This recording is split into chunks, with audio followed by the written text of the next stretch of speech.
Isang mapagpalang araw po sa ating lahat mga kaibigan.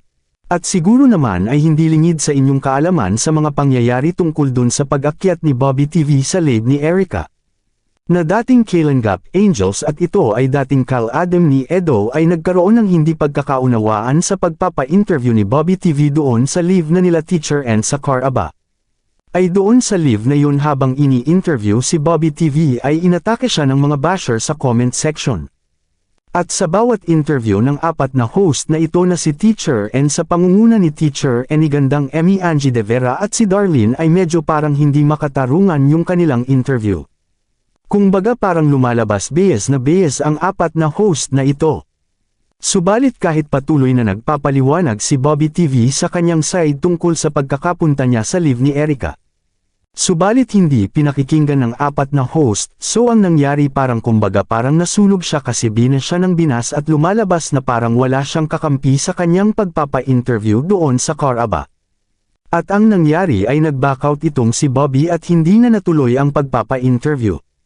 May mga ilang reaktor na hindi sumang-ayon sa sistema sa klase ng ginawang pag-i-interview lalong-lalo na isa sa nangungunang nag-react dito ay si Sangkay Loans TV. Na hindi nagastuhan yung pangyayaring interview na di umano nga ay bias. Sa pangyayaring iyan ang pangunahing host na si Teacher End ay umalis na nagpaalam na so matutuloy ba ang kanyang pagpapolim. Bilang isang Caraba host ito ay kumbaga sabihin na nating sama lang na loob or nagtampo dahil kung nabash man si Bobby ay nabash din itong host ng Caraba si gandang Emmy Teacher and Darlene at si Angie De Vera. Kayo ano ang masasabi nyo sa mga pangyayaring ito, naging bias nga ba ang Caraba host? Hindi nga ba kinampihan si Bobby.at ipinagpipilitan nila at ipinagsisiksikan nila yung kanilang mga opinyon kung bakit nagawa ito ni Bobby TV? Pero nakapagpaliwanag na po si Bobby TV, subalit hindi pinakikinggan parang talagang one-sided ang Caraba host.